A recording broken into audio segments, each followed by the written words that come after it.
अल्हम्दुलिल्लाहि रब्बिल आलमीन वस्सलातु वस्सलामु अला सय्यिदिल मुरसलीन व अला आलिहि व अस्हाबिहि व अज़वाजिहि अजमाईन। अम्मा बअदु फ़अऊज़ु बिल्लाहि मिनश शैतानिर रजीम। बिस्मिल्लाहिर रहमानिर रहीम। कुन्तुम खैरा उम्मतिन उखरिजत लिन्नास तअमुरूना बिल मारूफ व तनहौना अनिल मुनकर। सदक़ल्लाहु मौलानल अज़ीम व सदक़ रसूलुहुन नबियुल करीम व नहनु अला ज़ालिका लमिनश शाहिदीन वश्शाकिरीन वल्हम्दुलिल्लाहि रब्बिल आलमीन। सल्लू अलल हबीब सलातो वस्सलामु अलैका या रसूलल्लाह व अला आलिका व अस्हाबिका या हबीबल्लाह। अस्सलातो वस्सलामु अलैका या सय्यदी या रहमतल लिल आलमीन व अला आलिका व अस्हाबिका या खातमन नबिय्यीन। अल्लाह सुब्हानहु व तआला की हम्द व सना और नबी रहमत सल्लल्लाहु अलैहि वसल्लम की बारगाह में दरूद व सलाम का नजराना पेश करने के बाद बिरादरान इस्लाम, बुजुर्गों, दोस्तों, अजीज भाइयों, आज मौका मिल रहा है आपसे गुफ्तगू का। बातें तो मेरी वही पुरानी होती हैं, कोई नई बात नहीं करनी। मैंने कुरान पाक की एक आया पढ़ी है कि तुम बेहतरीन उम्मत हो, खैरुल उमम हो, और तुम्हें लोगों की भलाई के लिए भेजा गया है। तुम्हारी ड्यूटी ये है कि तुम नेकी का हुक्म दो और बुराई से रोको। और ये जो खैरुल उमम का टाइटल है, ये उसी वक्त तक आपके लिए मुनासिब है, आप उसके लिए डिजर्व करते हैं जब तक आप लोगों के लिए खैर का बायस होंगे, जब तक आप दूसरों को नफा पहुंचाएंगे, जब तक आप नेकी का हुक्म देंगे और बुराई से रोकेंगे। खैरुल उमम, बेहतरीन उम्मत हो तुम। और आप जानते हैं कि जो बेहतरीन होता है वो आइडियल होता है। जो बेहतरीन होता है वो आइडियल होता है। और आइडियल किसे कहते हैं? लोग जिसकी नकाली करें, जिसके पीछे पीछे चलें। फला मेरा आइडियल है, मैं उस जैसा बनना चाहता हूँ, मैं कपड़े उस जैसे पहनता हूँ, मैं हर चीज उसी जैसी बनाना चाहता हूँ। तो उम्मत मुसलमान को भी आइडियल बनाया गया है। दूसरी कौमों के लिए तुम आइडियल हो।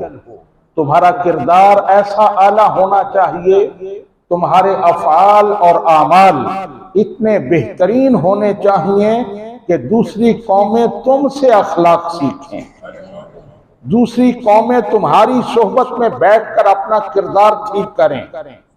ये हमारा मनसब है। उम्मत मुसलमान दूसरी कौमों के लिए, दूसरी उम्मतों के लिए आइडियल बनाकर भेजी गई है। लेकिन हम देखते हैं कि मामला बिल्कुल इसके उलट हो गया है। आज हम आइडियल नहीं हैं। आज दुनिया हमें देखकर अपना किरदार ठीक नहीं करती। आज दुनिया हमें देखकर अपनी तर्ज़े बूदो बाश नहीं संवारती, बल्कि हम दूसरों के नक्काल बन चुके हैं। हर चीज में दूसरों की नकल, चाल ढाल में दूसरों की नकल, तर्ज़े बूदो बाश में दूसरों की नकल, तालीम में दूसरों की नकल, हत्ता के निज़ाम हुकूमत में, उसूल व कवानीन में दूसरों की नकल। आपसे कोई पूछे कि मुल्क पाकिस्तान जो इस्लाम के नाम पर बना था, नारा ये था कि पाकिस्तान का मतलब क्या, दस्तूर रियासत क्या, मुहम्मदुर रसूलुल्लाह। ये हमारा नारा था जब पाकिस्तान बनाया था कि पाकिस्तान का मतलब क्या, ला इलाहा इल्लल्लाह, और दस्तूर रियासत क्या, मुहम्मदुर रसूलुल्लाह। लेकिन आज आपसे पूछे कोई कि आपके यहाँ कौन सा निजाम हुकूमत है, तो आप क्या कहते हैं, मगरबी जमहूरियत। ये कौन सा निजाम हुकूमत है, मगरबी जमहूरियत। अजीब मजाक है, कितने ताज्जुब की बात है कि मुल्क का नाम है इस्लामी जमहूरिया पाकिस्तान, लेकिन निजाम हुकूमत कौन सा चल रहा है, मगरबी जमहूरियत। यही मैं बात कर रहा हूं कि हम दूसरों के नक्काल बन चुके हैं, हम वो खैरुल उमम का टाइटल खो चुके हैं। हमारा किरदार वो नहीं है कि हमें खैरुल उमम कहा जाए, हमारा अखलाक वो नहीं है, हमारे अखलाक और आदात वो नहीं है। तो हमें अपने किरदार को संवारना है, अपने टाइटल को लेना है कि हम खैरुल उमम हैं, हम दूसरी कौमों के लिए आइडियल हैं। दूसरी कौमें हमें देखकर अपना किरदार संवारें, अपने अखलाक संवारें। किसी चीज का जो मकसद होता है, जब तक वो चीज वो मकसद पूरा करती है, उस वक्त तक उसकी कदर कीमत होती है, और जब वो मकसद पूरा करना छोड़ दे तो उसकी कदर कीमत खत्म हो जाती है। मालिक के यहाँ उसकी कोई अहमियत नहीं रहती। आप एक कलम खरीदते हैं किस लिए, लिखने के लिए। जब तक वो लिखता रहता है आप उसे सीने से लगा के रखते हैं, और जब वो लिखना छोड़ देता है उसे कहां डालते हैं, डस्टबिन में उसे डाल देते हैं। उसे एक लम्हा अपने पास रखना गवारा नहीं करते। तो उम्मत मुसलमान भी जब तक अपना मकसद पूरा कर रही थी, अल्लाह सुब्हानहू व तआला ने उसे उरूज, बुलंदी, अमन, खुशहाली अता की। और जब उसने अपना मकसद पूरा करना छोड़ दिया, जब वो खैरुल उमम के टाइटल की हकदार न रही, अपने आप को साबित न किया कि हम खैरुल उमम हैं, अल्लाह ताला ने बुलंदी ले ली, अजमतें ले ली, उरूज ले लिया, खुशहाली ले ली, अमन और सुकून ले लिया, हमें हमारे हाल पर छोड़ दिया। अल्लाह सुब्हानहू व तआला कुरान पाक में इरशाद फरमाता है, इन्नल्लाह ला युगय्यिरु मा बिकौमिन हत्ता युगय्यिरू मा बिअनफुसिहिम, कि खुदा ने आज तक उस कौम की हालत नहीं बदली, न हो जिसको ख्याल आप अपनी हालत के बदलने का। आप तारीख आलम का मुताला कर लें, वहां आपको बहुत सारी मिसालें मिलेंगी कि वो कौमें जिन्हें अल्लाह सुब्हानहू व तआला ने अजमतें दी थी, ताकत दी थी, इक्तिदार दिया था, जब वो अपने रास्ते से हट गई, अल्लाह सुब्हानहू व तआला ने उन्हें जिल्लत और रुसवाई में मुब्तला कर दिया। कुरान पाक में उनके अहवाल बयान किए हैं। सूरह बकरा में बनी इसराइल का बड़ी तफसील के साथ जिक्र है। असबाब उरूज और जवाल बयान किए गए हैं कि कौन से वो असबाब हैं कि कौमें अजमतों की तरफ जाती हैं, कौमें बुलंदियां समेटती हैं, कौन से वो असबाब हैं जिनकी वजह से कौमें जलील और रुसवा हो जाती हैं। तबाही और मुकद्दर उनका मुकद्दर बन जाता है, तबाही और बर्बादी उनको अपनी लपेट में ले लेती है। तो हमें भी अपने किरदार को संवारना है। आपको याद होगा कि पिछली दफा जब मैं आया था तो मैंने बड़ी तफसील के साथ बयान किया था कि हम आज कुरान और सुन्नत पर अमल नहीं कर रहे, कुरान और सुन्नत के बताए हुए उसूलों पर अमल नहीं कर रहे, और दूसरी कौमें उन्हीं उसूलों पर कारबंद होकर अजमतें और बुलंदियां हासिल कर रही। उनमें अदल इंसाफ है, उनमें दूसरों के हुकूक की पासदारी है, उनमें सच्चाई है। ये चीज हमारे अंदर नहीं है। आज हम अपने हालात को देखें, कुरान और सुन्नत की रोशनी में देखें, तो हम तबाही और बर्बादी के दहाने पे खड़े हैं। आज का लेसन, आज का सबक यही है कि हमने अपना किरदार संवार के, हमने अपने अखलाक संवार के, हमने अपने आमाल और अफाल संवार के वो टाइटल फिर हासिल करना है। वैसे हम ही खैरुल उम्म हैं। कुरान पाक ने हमारे बारे में ही ये इरशाद फरमाया है, किसी और कौम के बारे में नहीं फरमाया। लेकिन मजा तो तब है ना कि जो कुछ फरमाया गया है वो हमारे अमल में नजर आए, वो हमें प्रैक्टिकल देखने को मिले। कुरान कहे तुम बेहतरीन उम्मत हो, लेकिन हमारा अफाल, हमारे किरदार से पता चले कि हम बेहतरीन उम्मत नहीं हैं, हम उसके बिल्कुल अपोजिट जा रहे हैं, तो फिर बात नहीं बनती। कुंतुम खैरा उम्मतिन उखरिजत लिन्नास, तुम बेहतरीन उम्मत हो जो दूसरों की भलाई के लिए भेजी गई है। हम मिल के बैठे हैं, कंधों से कंधे मिले हुए हैं, लेकिन दिलों में बड़े फासले हैं। दो बंदे मिल के बैठे हैं, दिलों में मालूम नहीं क्या क्या चल रहा है कि ये मेरा साथ जो बैठा है ये कैसा है। आपस में बुग़्ज़ हैं, अनाद हैं, आपस में दिलों में दूरियां हैं। हम लोगों के लिए खैर का बायस नहीं बन रहे। खैरुल उम्म वही है जो जीने पैदा होने से लेकर मरने तक अपनी पूरी जिंदगी दूसरों के लिए खैर का बायस। उम्मत मुसलमा खैरुल उम्म है, और ये टाइटल उम्मत मुसलमा के लिए इतना ही जरूरी है जितनी सूरज के लिए रोशनी जरूरी है, जितनी फूल के लिए खुशबू जरूरी है। तो हमें चाहिए कि हम अपने अखलाक और किरदार को संवार कर हकीकत में बामाना तौर पर खैरुल उम्म बने कि हम बेहतरीन उम्मत हैं। हमारी ड्यूटी क्या है, हमारी जिम्मेदारी क्या है? तअमुरूना बिल मारूफ, नेकी का हुक्म देना, व तनहौना अनिल मुनकर, और बुराइयों से रोकना। क्या ये हम ड्यूटी अदा कर रहे हैं? क्या ये जिम्मेदारी हम अदा कर रहे हैं? क्या हम अपने ज़ुहूर का मकसद अदा कर रहे हैं? हम अमर बिल मारूफ और नही अनिल मुनकर को छोड़ चुके हैं। हर शख्स देखता है कि दूसरा बुरा काम कर रहा है, उसने अपनी कब्र में जाना है, मैंने अपनी कब्र में जाना है, मुझे क्या लगे कि वो क्या कर रहा है। बल्कि हम चाहते हैं कि वो जाए दूसरी तरफ, वो तबाही और बर्बादी की तरफ जाए, वो बुरे काम करे, बदनाम हो। लेकिन ये सोच लें कि उसकी बदनामी आपको मुतासिर नहीं करेगी, ये गलत फहमी है।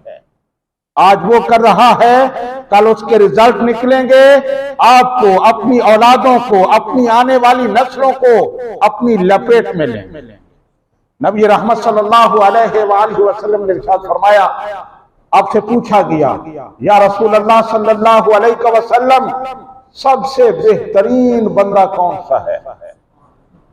सबसे बेहतरीन बंदा कौन सा है? आपने फरमाया जिसके अंदर 4 क्वालिटीज पाई जाएं, वो सबसे बेहतरीन बंदा है। वो 4 क्वालिटीज कौन सी हैं? सबसे पहले अल्लाह ताला से डरने वाला हो, अल्लाह ताला से डरने वाला हो। हम में से हर शख्स दावा करता है मैं अल्लाह से डरता हूं। है कोई बंदा जो कहे मैं अल्लाह से नहीं डरता?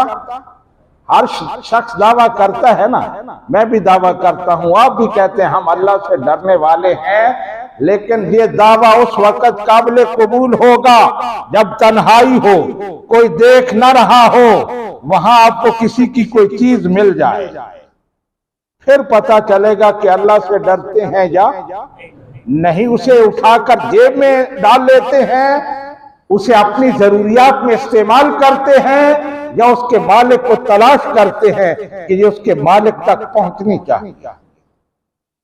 ये तो मैंने बात की है कि कहीं तन्हाई हो, अकेले हों और कोई चीज हमें मिल जाए, ये तो बड़ी आम सी बात है, ये तो बड़ी छोटी सी बात है। हमारे यहाँ तो मस्जिद में आते हैं लोग, प्रोग्रामों में आते हैं, वहां तबलीग सुनते हैं, दीन की बातें सुनते हैं, अल्लाह के से डरने की तबलीग होती है, और जब निकलते हैं तो कई की जेबें कट जाती है। हमारा ये हाल है। तो सबसे पहली क्वालिटी क्या है? अल्लाह से डरने वाला हो। दूसरी क्या है? वो सिला रहमी करने वाला हो, अपने रिश्तेदारों से, अपने पड़ोसियों से खुश अखलाकी से पेश आता हो, उनसे उसे कोई तकलीफ ना हो, वो दूसरों के लिए खैर का बायस हो। तीसरा फरमाया नेकी का हुक्म देने वाला। चौथा बुराई से रोकने वाला, जिसके अंदर ये चार क्वालिटीज पाई जाएंगी, वो बेहतरीन बंदा है। फर्ज की बात हो रही है, और जिस कौम में ये चार क्वालिटीज पाई जाएंगी, वो अल्लाह से डरने वाली हो, वो दूसरों का ख्याल रखने वाली हो, वो नेकी का हुक्म देने वाली हो, वो बुराई से रोकने वाली हो, तो वो उम्मत खैरुल उम्म कहलाती है। नबी करीम सल्लल्लाहु अलैहि वसल्लम ने एक मिसाल के जरिए बताया। आपने फरमाया कि कुछ लोग सफर कर रहे थे, कश्ती में बैठना था, तो वहां मामला हो गया कि ऊपर वाली मंजिल में कौन बैठेगा, नीचे वाली मंजिल में कौन बैठेगा। हमारे अंदर ये झगड़े होते हैं ना जी, आगे कौन होगा, पीछे कौन होगा, इस पर लड़ाइयां हो जाती हैं। तो अब उन्होंने कुरानदाजी दी, कुरानदाजी की। ऊपर वाले ऊपर बैठ गए, जिनका नाम ऊपर वाली मंजिल के लिए निकला, नीचे वाले नीचे बैठ गए, कश्ती समंदर में चल पड़ी। अब ये होता कि जब पानी लेना होता ना, तो नीचे वालों को ऊपर जाना पड़ता, जाके समंदर से पानी लेते, फिर नीचे आते। तो कुछ देर तो उन्होंने बर्दाश्त किया, फिर उन्होंने सोचा ये तो हमारे लिए जहमत है बार बार ऊपर जाना। ऊपर जाते हैं तो ऊपर वाले भी हमें खा जाने वाली नजरों के साथ देखते हैं कि ये किधर आ गए। तो उन्होंने आसान हल तलाश किया, सोचा कि जहां नीचे से कश्ती को सुराख कर लेते हैं। उनमें से एक ने कुल्हाड़ी ली, कश्ती को काटने लग गया। ऊपर वालों ने आवाज सुनी, वो दौड़कर नीचे आए, क्या कर रहे हो? उन्होंने कहा कि बार बार ऊपर जाना जी हमारे लिए मुश्किल है, आपको भी तकलीफ होती है, तो हम चाहते हैं कश्ती को नीचे से सुराख करें और इसी से पानी ले लें। तो नबी करीम सल्लल्लाहु अलैहि वसल्लम ने इरशाद फरमाया, फैन अखज़ू अला यदैहि अनजाओ व अनजाओ अनफुसा व नजाओ अनफुसहुम, अगर उन्होंने वहां उसका हाथ पकड़ लिया कि नहीं हम ये नहीं करने देंगे, तो वो खुद भी बच जाएंगे और दूसरों को भी बचा लेंगे। फाइन तारकू हो, और अगर उसे छोड़ दिया तो फिर क्या है? अहलकू हो व अहलकू अनफुसहुम, वो उन्हें भी हलाक करेंगे और खुद भी हलाक करेंगे। तो ये मिसाल आपने दी नहीं अनिल मुनकर, कि अगर बुराई से न रोके तो उसके रिजल्ट क्या निकलते हैं। अगर वो कश्ती वाले उनको न रोकते, वो सुराख कर देते, तो वो पूरी कश्ती डूब जाती। अगर वो रोक लेंगे तो वो भी बच जाएंगे और वो नीचे वाले भी बच जाएंगे। दोस्तों, आज बहुत जरूरत है नेकी का हुक्म देने की, बुराई से रोकने की। बात लंबी हो रही है।